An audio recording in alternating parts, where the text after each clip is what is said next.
This is the Passive 25K podcast, a podcast built around the vision of creating wealth through passive income for ourselves and others. The idea of creating income while you sleep seems like a dream come true, but for most professionals, turning this into a reality is a different story.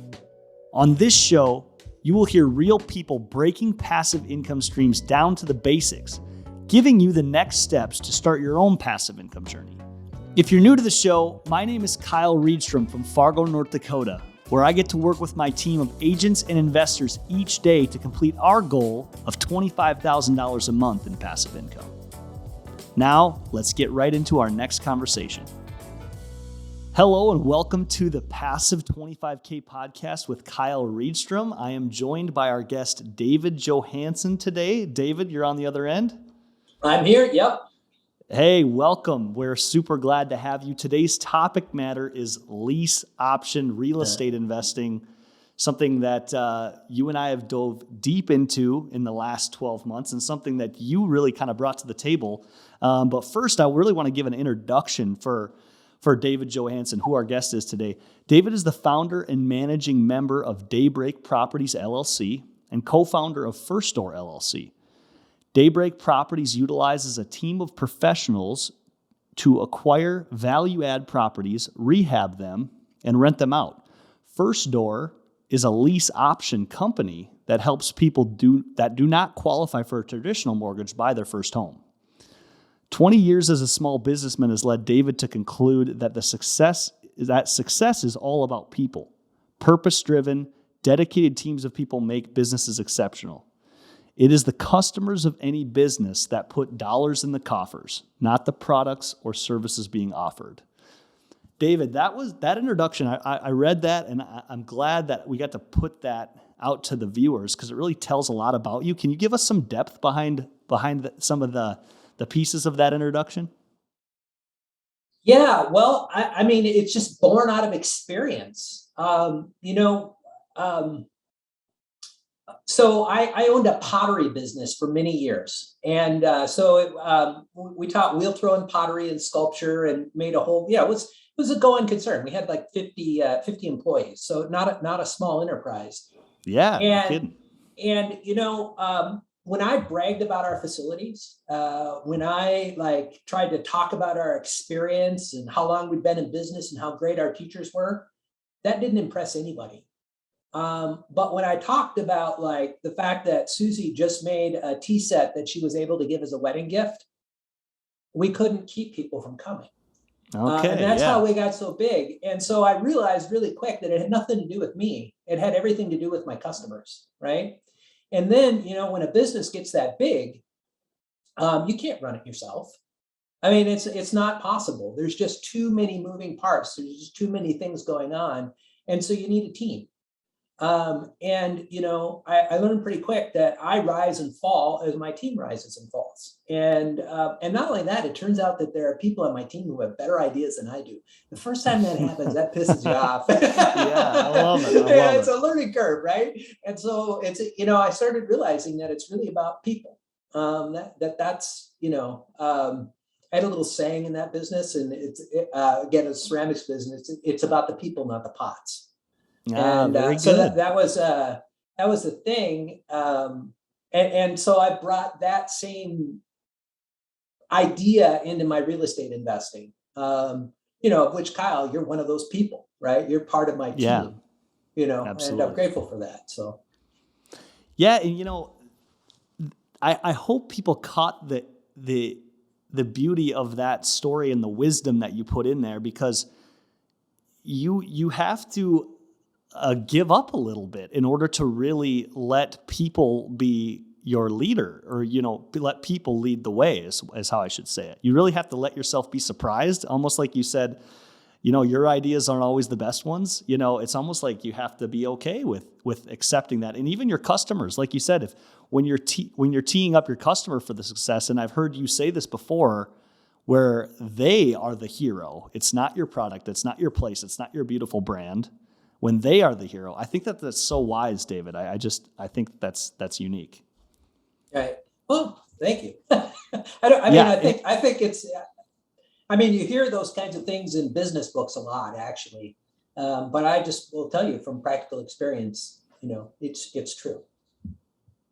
Yes, and so you're in the pottery business, and you run that business well. It grows, like you said. You've learned some things in there. What led you to real estate? This crazy world of real estate. How'd you find yourself on this path? Was this always something that you were thinking about, or give us the kind of the background there? Well, it's interesting. Before I owned the pottery business, I was a Lutheran pastor, and Okay. yeah. So I've done a few things in my life, different kinds of things.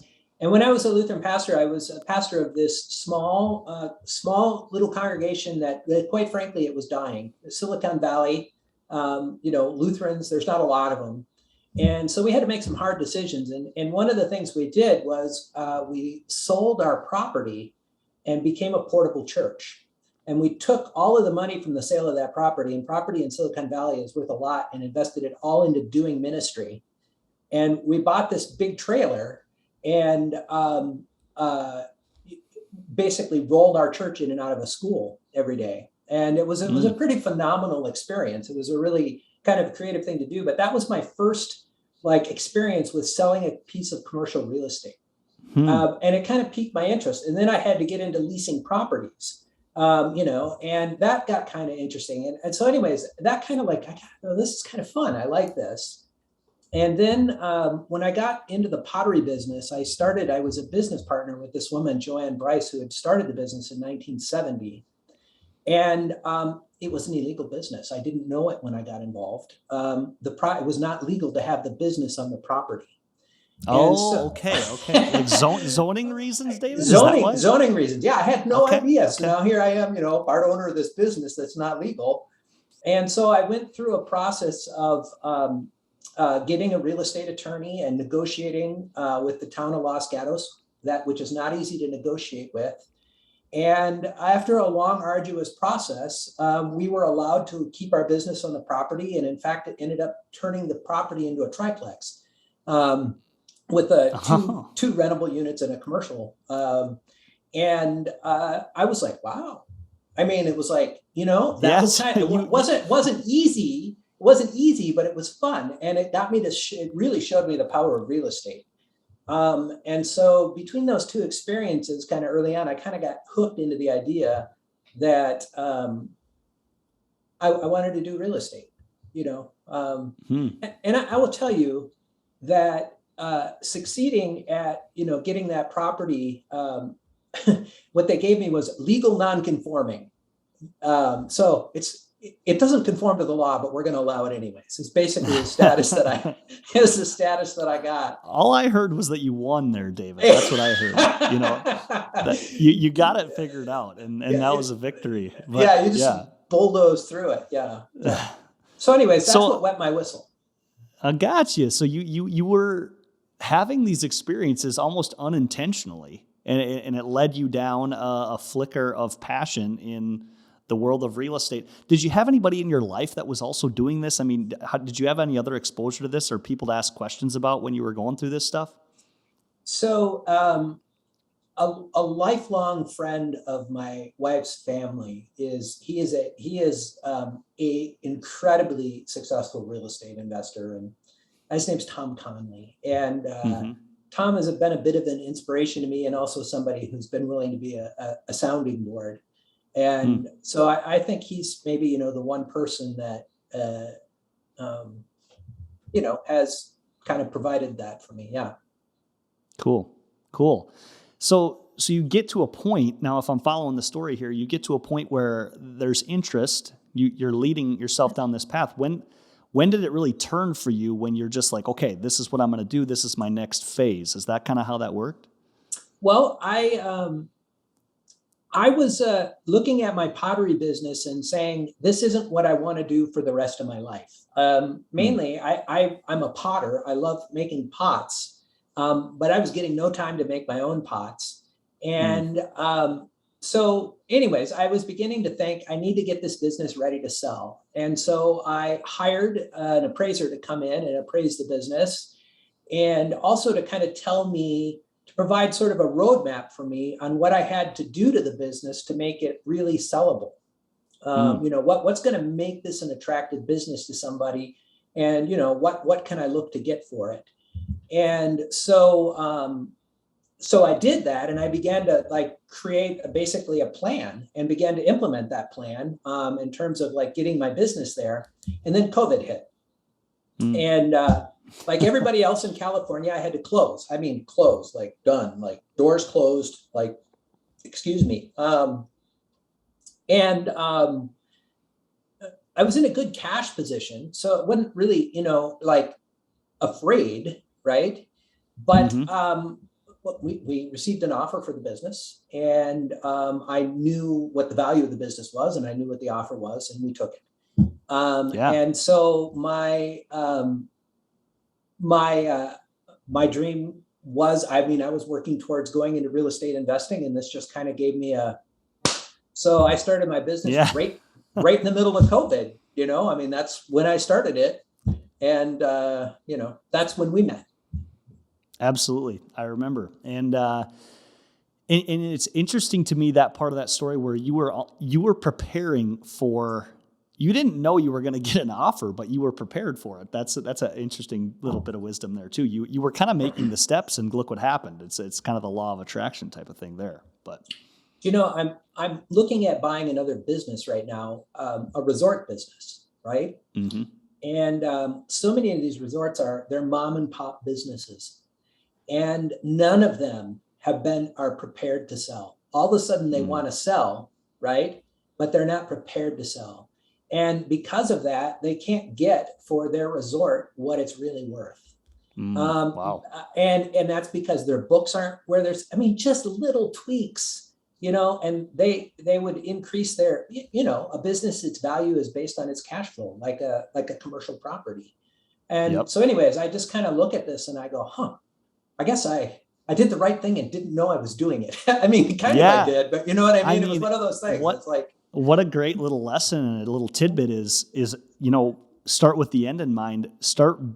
Know the value in the run your business like you're going to sell it at any time, honestly, because that just lets you know what the value is. And don't cheat the government, because the effect of that on your sale price is multiplied many, many times. When you lie on your taxes, you get killed when you sell. And there you go. And it's huge. It's multiplications of the money you save by lying on your taxes. I mean, it's just not worth it. I like that. That's a golden nugget as well. We gotta stay straight with Uncle Sam and have your business prepared to sell at any time, or run your business like you're always going to sell it. I always liked when somebody explained, if you have documented processes and you act like you have to exit your business or hand your business over to someone else, that's the value of most businesses, is how you do it, or the people, how they function in your business. So, and good bookkeeping. Yeah, exactly. Like, you can't sell a business if you can't tell the buyer what all the expenses and where the, and you can't document it. You have to be able to document. Exactly. Yeah. 100%. And that's good wisdom. And so I want to get into you were able to sell your business. You knew what your next season was. Now, real estate investing, now you're into it. Now you have to start. So give us a quick rundown on how you started, what you were doing to start, and where you're at now, and maybe some things you've learned along the way. Sure. So I'm just gathering my thoughts here for just a second. Really, the very first thing I knew that I needed to do was to choose a market. And I knew I didn't want to invest in California. And well, there's a couple of reasons. I live in California currently. There's a couple of reasons why I didn't want to invest here. One is that there's really no chance of cash flow. You're putting cash flow off until the rent can reach the level of your mortgage. I mean, you're just putting it off, right? So people who invest here, they're not investing for cash flow. And the other part of it is there's nothing to depreciate here. Part of real estate is taxes, right? Is your tax advantage. And you can only depreciate on your taxes the building. And in California, 3/4 of the value of what you have is the land, right? So it's the opposite in Fargo. So if I own $3 million worth of property in Fargo and I own $3 million worth of property in California, I get to depreciate a heck of a lot more on what I own in Fargo. Yeah, In other words, it's a that's better deal for perspective. taxes. And Yeah, I that's think good. so. So, anyways, those are the two reasons that I decided that I wasn't going to invest in California. Um, and so um, I just started looking at different markets. I looked pretty hard at Cleveland, Ohio. I looked at a bunch of places in the South, and my brother lives in Fargo. And I thought, well, it'd be kind of cool to invest where my brother lives. You know, I might get to spend some time with him.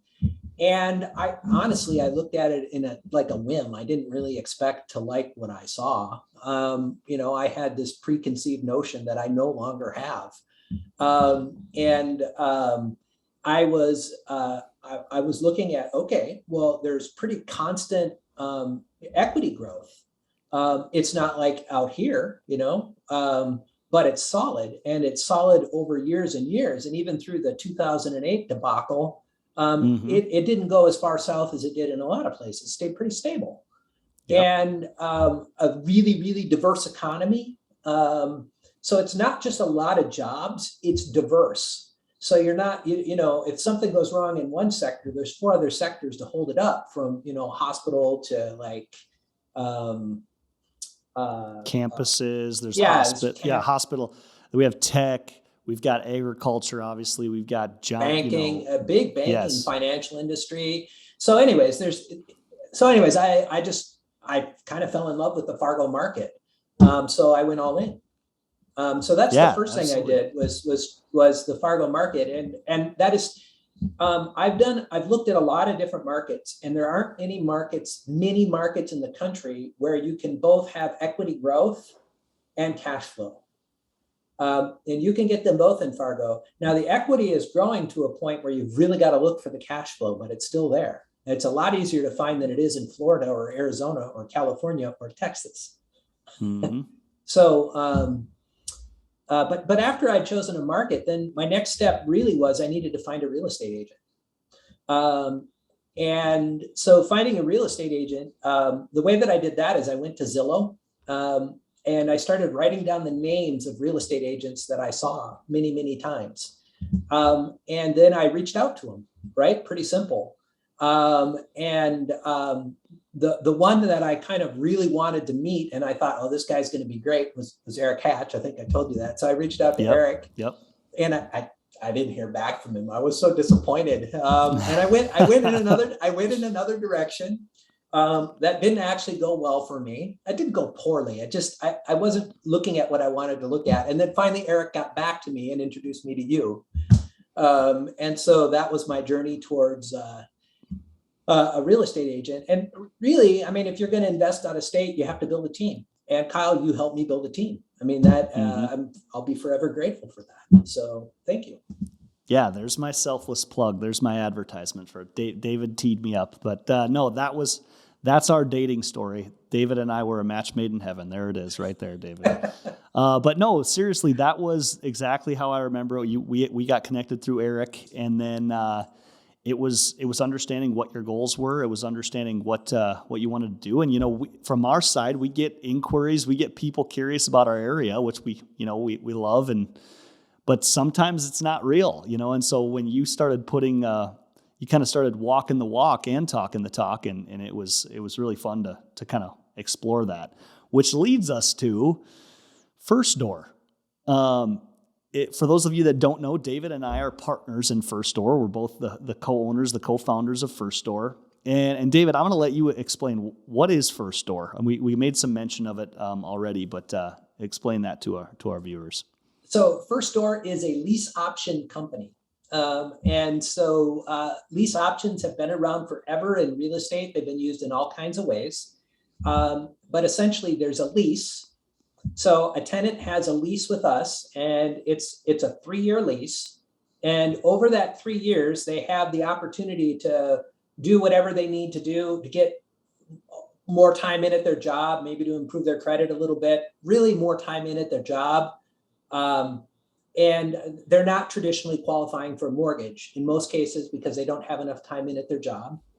And so they sign a 3-year lease with us, and they also buy an option contract from us. And that option gives them the right to buy the house at a predetermined price. And there are 2 strike prices, one at 18 months and one at 36 months. And so they get to buy the house at 18 months or 36 months. And when they do that, if they exercise that option, really as a congratulations and a thank you for getting all the way through the process, because our goal is for them to succeed, we give them a credit. Really, yeah, that's essentially what it is. And that helps them with their down payment in the end. So that's essentially what it is. In our case, with lease options, we start with the tenant. So there are all kinds of people out there who want to buy their first home, but for whatever reason, they're not qualifying for the mortgage. And we're really looking for people who they've got a job, they have some savings, they just haven't been at that job for long enough, or they've transitioned into a new job, and they're not traditionally qualifying. So what we do is we qualify them, and then they get to go out and to look for a house. They choose the house, we buy the house, we lease it to them and sell them the option and so forth. That's kind of how that goes. Could have done that quicker, but no, I think it was a great explanation for a really unique part of real estate investing, one that you kind of brought to me. You had seen it done in other markets and had said, you know what, Kyle, I think that this could work in Fargo. Is this being done? And as we got into that conversation, it was really interesting how this business kind of flourished and took off. And I want to dig into lease options specifically, but we're going to take a little break from the conversation. We're going to dive deep into what this lease option stuff is all about in real estate investing. So we'll be right back. Hey, wanted to take a quick break from this week's episode. Wondering if you ever ask yourself, how do I get started in this stuff? Or if I'm already doing it, what are some next steps, or people that are doing the same thing that I want to do, people on this passive income journey? Well, we were getting that question, and we created a community of passive income investors called Passive Income University. This is a place where you can watch videos, things that we've done, where we put tools and information, where we've built a community of people that can communicate, ask questions, and grow together to start their passive income journey. And eventually we complete our passive income journey together. If you're interested in more info on Passive Income University, check us out at p25kg.com. All right, back at it. We want to dive deep into this lease option real estate investing. That's the title of this podcast, Lease Option Real Estate Investing. We got a little explanation of what First Door does, but it all starts with essentially solving a problem, right, David? That's what First Door is doing. There's people that are renting for a reason. There's people that want to buy a home, and in the middle, there's people that, as you and I say, the bank says no to, right? And this is creating an opportunity for those people to get a path to ownership through a real estate investing tactic. And I want to dive into both sides of this. I want to understand your vision of how it helps the consumer as a win for them, and what it looks like as a real estate investor too, because we have viewers out there that might be able to use this tactic in real estate investing in their own portfolio. So let's start with the consumer side. Why is this needed? Why is this a win for the consumer? And then let's jump on the other side of the table.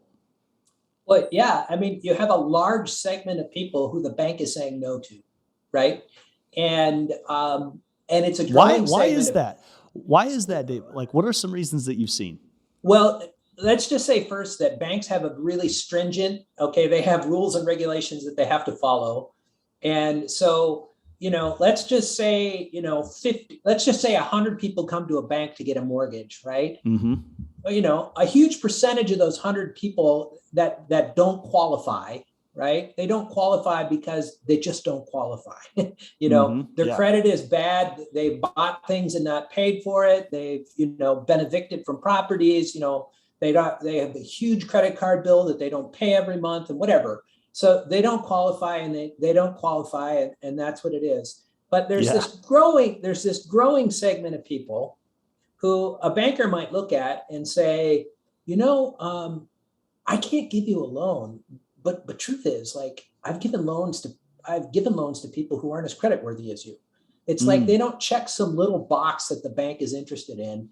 And Mm. and one of those boxes is the amount of time you've been at your job, Yeah. right? And So that's 2 years, right? 2 years is yeah, the general number, right? right. So, maybe you had a good job and you left that job and you've gone over to a sales job, right? And now Yep. you're on 100% commission on sales and you're in a new job and you're just not qualifying for that mortgage. And meanwhile, you're watching the price of houses just go up and up and up and up. Yep. And you're thinking, let's say you've just had your first kid and now you're going to put them into a rental and 2 years later, you're going to move them again. And who wants to do that?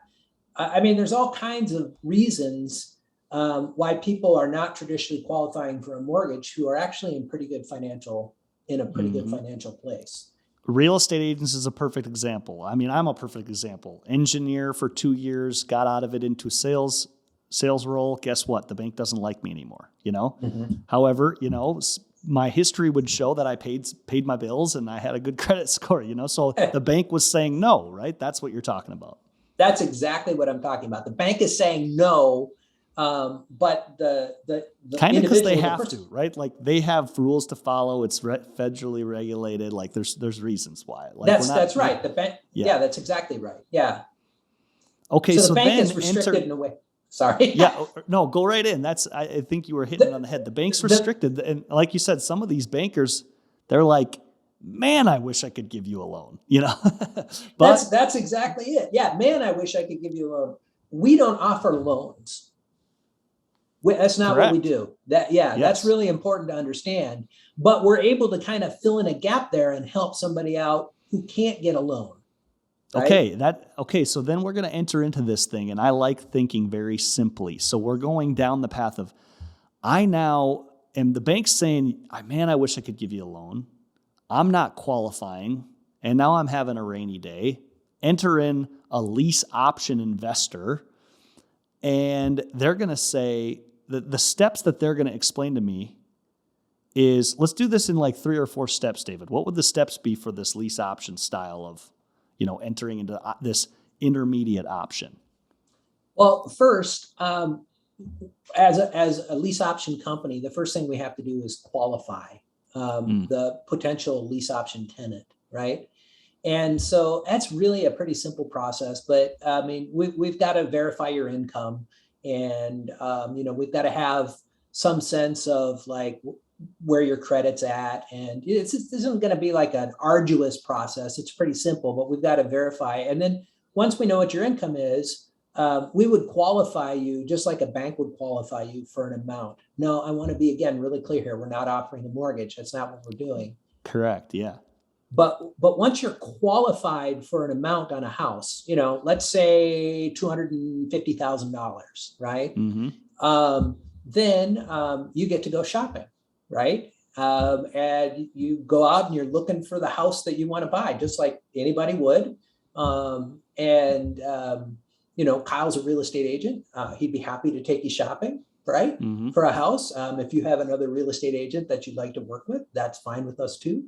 Mm-hmm. And so you're going to go out and shop and look for that house. And then here's the cool part. We're actually going to buy it. You shop for the house and then we buy it. I think that's pretty cool, right? So, should I just keep going here? Yeah. The bank likes you. The bank likes you being first door, or in this case, somebody listening that's an investor that's solving problems for maybe someone they know, maybe a friend, right? Maybe there's a real estate investor that has a friend they're like, oh my gosh, this is what my brother or my friend's doing. So then you're saying you qualify with the bank. The bank likes you. They don't like me yet. And now you're going to buy the house for me. And step 3 is I'm going to lease it from you, right? That's And right. and so I'm going to get a lease that's stating, hey, I can live in this house. It's going to be my house. That's why you're buying it for me. And then, take us through what's the final phase of this thing? Well, you lease the house from us, and you've purchased an option contract, so you have the right to buy it. And I want to say one thing about this option contract that's really cool. You have the right to buy, but not the obligation to buy, right? Mm, So our tenants have yeah. the right to buy, but not the obligation to buy. We are obliged to sell, and we cannot refuse to sell, right? As a lease option company, we have to sell, right? But you don't have Yes. to Yeah. buy if you're our tenant customer, right? That's a That's really right. interesting process. It really. So, anyways, it's a super good deal for the tenant. You Yeah. know, And it's a super good deal. yeah, and I'm sitting there. I don't have to buy it, but okay, the dominoes line up. I get qualified from the bank in 18 months. I've got my pre-approval letter. I say, hey, I still want to buy this house, and you guys say, hey, well, we'd love to sell it to you. You strike up a purchase agreement, and I close on it. Is it That's a done deal. It's pretty straightforward. Yeah. okay? And you Okay, already well, know what the deal with the house is. There's not going to be any surprises. You've been living in it for 18 months. yes, yes, and obviously taking care of it, which kind of goes on the other side of the table for the investor side. But real quick, I want to stop and say, oh, so you're just talking about a contract for deed, right, David? That's what this is? No, it's not a contract for deed. Which I've Uh, heard you very selectively pick your words. You're saying lease option, not contract for deed. I think there's an interesting misconception with those two things. Care to jump into some of the differences there, or why it's not that? well, so as a lease option company, when we lease a house to somebody and we sell them an option contract, we maintain ownership of the house, right? Mm-hmm. First Door actually owns the house. In a contract for deed, right? I guess the deed stays with the person who's selling it, but it's a different contract relationship. I guess that's basically how I would go about saying it. I don't know. Mm-hmm. You want to fill in that a little? No, I think I think it's the most interesting part about this style of real estate investing. A contract for deed is essentially, I would say, for lack of a better term, it's kind of waiting for the tenant to fail. Is that it's heavily contingent on performance by the tenant to make sure that they oblige the contract, otherwise they lose everything they've been working for. And it's selling, and you have to perform all the way up, and if you don't, you lose the house. And I've seen that be a different contractual tool, is exactly like you said. Whereas this lease option concept was such a eye opener when you brought it to me and you kind of explained it to me. It's two parts. It's an option, which is a separate contract that says, hey, you, the person we've selected, have the option to buy this home. And it's a simple lease agreement, which everybody's seen a lease agreement. Anybody in rental real estate has seen a lease agreement. And like you said, it's non-obligatory for the tenant. It provides, they have some vested interest in consideration with money they've put down towards it and rent they're paying. And even with the way First Door is set up, there's a credit if they actually exercise the option. So that it's different. It walks the same line, but it's different. And that's the case with other people doing this, right, David? They don't do contract for deed; they do lease option. That's a very stark difference. Right. And the goal here is that it is not a predatory technique, right? Mm-hmm. So also another term that you hear a lot is rent to own. Yeah, Okay. that's true. And Yes. rent to own also has a history of being pretty predatory. Um, Mm-hmm. but when you we're not trying to get you to pay a ton more rent, right? Because it's going to end up going towards your mortgage in the end. But we kind of know that in the end, we choose people who are going to fail, right? A lot of like the rent to own companies, that's what they do. They Yeah, actually they yeah, actually look for a tenant who in the end is going to fail, and then they're yeah. Because then charging sort of an exorbitant rent, they right? keep it all, and they still have the house. Yeah, They keep that doesn't lend towards winning on both sides. It's a win-loss scenario. It's a win-loss scenario. And so what we're doing here is we're really looking for a win-win scenario. And I, it is a win for everybody. I love that. I love that. And that's when I really got turned on to this concept. And I think with listeners, that could be the light bulb here. I want to explain why this is a win to everybody involved. David, let's go through this. The tenant wins because they get to live in a house that they are potentially building equity in and they could live in the future. So it's essentially better use of their dollars than rent, right? That's a big win. That's a big win. What about the ownership side? As an investor, somebody that's like, okay, I think I could navigate this scenario. It's starting to make sense. Why is it a win on the investor side? Well, if you learn how to evaluate an investment, right? So you're looking at it's just like any business, right? You have expenses and you have income, right?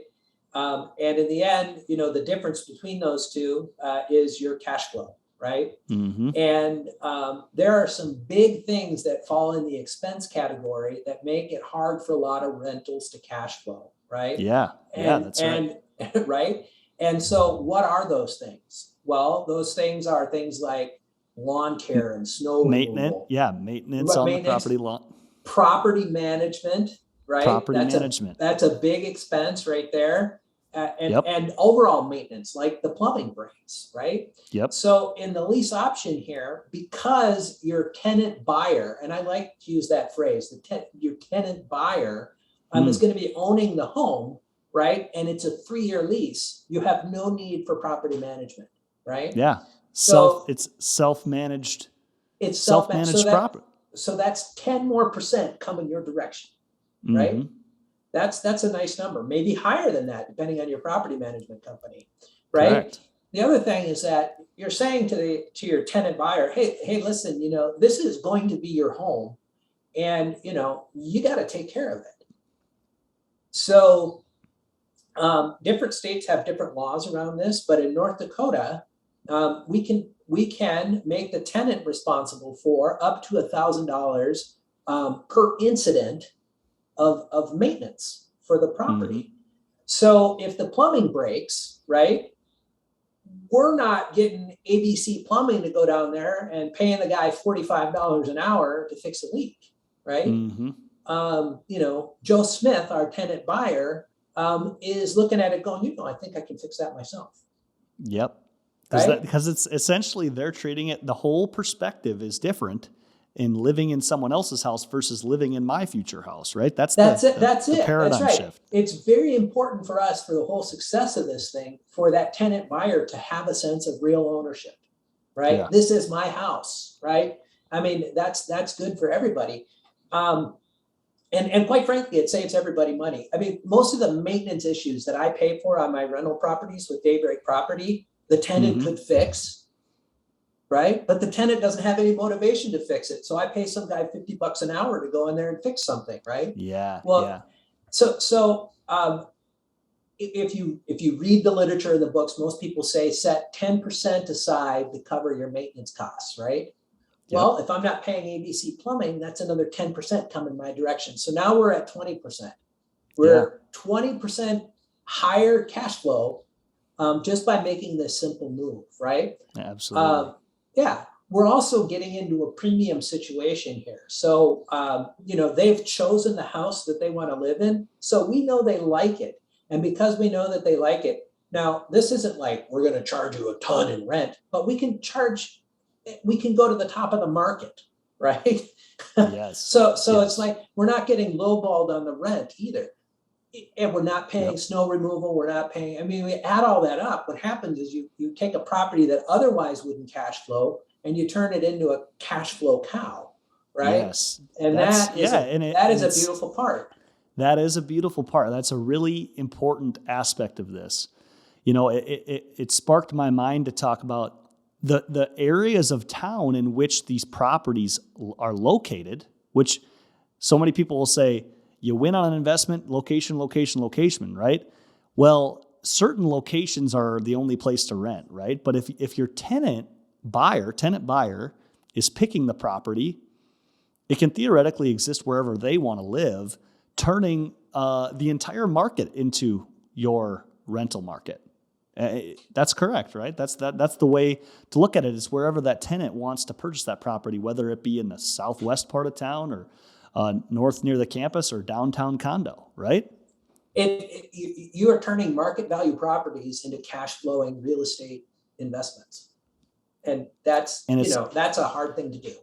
exactly. And I think the biggest thing that I loved talking, my wife and I would talk about this concept and kind of dissect it, was it's an awesome, the morality behind it was a huge draw. And I remember you telling a story of an investor that only does this because he loves the aspect of helping people. It's helping people get into a home that they want, get into home ownership when they otherwise couldn't, and it's a win-win for the investor side. And that was a big part of why I think in the future I can see First Store being successful, something that I want to continue to do. Can you speak to that a little bit? That there's a heart piece behind this too, because it really, with the lease option style, it only really works well when they buy the house, right? And that's the win, and that's the heart behind it, is when you really have a success story. I 100% agree with that. I couldn't agree with it more. I mean, it's what attracts me to it too. Um, when you did your introduction of me, I said it's all about the people, right? Yeah, there you go. I consider the kind of real estate investing that I do tenant-centered. It's tenant-centered real estate investing. That doesn't mean that I'm running a hotel and I'm going to put myself out of business by, being kind and generous to tenants. But this really is, it really makes a difference in people's lives, and it's a solid investment for me. Um, you know, uh, when you own a business for a long time, and you develop a kind of clientele, over time, what happens is people come to you and they ask you for help for this reason or that reason. They start to develop a relationship with you, and they need a little loan. They need a little help, right? And you can get yourself in a lot of trouble doing that. Yeah. That's the direction I was going to say. What I really like about this is that you're able to truly help people out to get to the next place, but you're doing it in a way that that respects yourself. Mm-hmm. Like as Yeah. an investor, you're helping somebody out, but you're also making a solid investment. You're not putting Yes. yourself in a funny situation saying, hey, I really like to see this guy get a house. And all of a sudden you end up in some funny, difficult, awkward situation. That's not what's going on here. Yeah. There's a contract involved. There's an Yep. agreement made up front, right? That says, hey, this is how this goes. This is what this looks like. And if it all falls apart, we both get to walk away, right? Mm-hmm. But if it doesn't, this really, so that's how I personally feel about it. It's like it's a solid investment and a solid way to be useful. Yeah, I couldn't agree more. That's such a cool thing that exists in the world of real estate investing. And just to give the overview again from an investor side of things, why this can be a smart move for you as an investor to look into. There's really three wins in this, David, right? Like there's a cash flow aspect, right? You're building in the cash flow, which you talked about. The expenses are lower, so your cash flow's there. That's going to help you operate. There is an option fee, right? You're going to collect that option contract has an initial fee to have the opportunity to buy that in the future. Is that, what kind of numbers are we talking on the option fee generally? You might have caught me. Are we at like 2%? Is that what our option fee is? About 2%. That's what if I was going to generalize it, it would be in that 2% range of the price, right? So that's like that $3,000 to $6,000. So you're at cash flow. You have an option fee that gives some cash vesting for both parties and future return for you. And then there's the appreciation aspect, right? You're selling this, David. These are getting sold to these people at a higher rate than they bought it for, but not exorbitant, right? How do you manage the sale of this? So the sale price, I mean, basically, if we look forward, it's pretty easy to project and to say this is the projected value of the house, right? And then we just kind of take it back from that just a little bit, so it's a value for the person to buy it, and Yep. and that's how the strike price is. That's how we identify the strike price. I mean, it's pretty straightforward. Um, it and again from the tenant owner's perspective, right? If the house doesn't appreciate as expected, they can walk away. Mm-hmm. Mm-hmm. Right? They can walk away, no harm, no foul. They've been paying rent, and they would have paid rent somewhere to live anyways, right? Yeah. I mean, Absolutely. and from our perspective, um, so this is the other part of it is, we're in 80/20 loans on these, right? Yep. And I think that's important to say because that means that we're holding 20% equity, right? So the market's really going to have to drop a lot for us to end up underwater on these, right? Yes. Yep. I mean, and I gotta say that, I don't know that I'd be comfortable if I had a 3% loan on these properties, right? Yeah. Yeah. The risk would be greater than the 80/20 style investor loan to Right. buy these properties. And you mentioned that they have an opportunity to buy it from a 0 to 18-month price and an 18 to 36-month price. Those prices are appreciated based more than what it was bought for from the owners at the beginning. But the numbers I've seen are 2 to 3% appreciation when sometimes these people buy in a market that's appreciating at a 4 or 5%, and that they get to pocket that equity. That's as part of the contract. They're not going over. It's not, hey, market value today. It's the predetermined price, which usually is a conservative price, is what I'm trying to say. Yeah, it's a conservative price and it's not a floating price, right? Yes. So that Yeah. that strike price on that contract, which is what is what we both signed. It's a price. It doesn't float. So if we agreed on a 3 or a 4% market appreciation and it appreciates at 8%, well, yeah, the tenant buyer ends up with 4% in their pocket. That's exactly right. That's the win for the tenant buyer. That's the win for the owner. There's win built in both sides. And I just to review, cash flow, option fee, and then there's the appreciation makes it a win on the investor side. And we've went over some of the tenant buyer wins.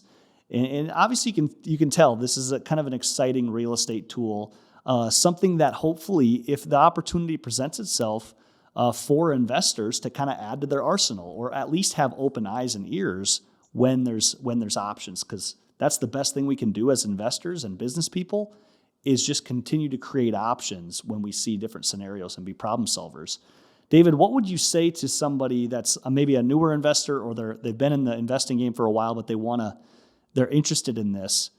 How would you do something like this? How would you get started in something like this? What's a way that you could kind of walk down this path a little bit? Well, I mean, I think if you want to just get into it and experiment with it and see how it works, and you're a real estate investor, start with a house you already own.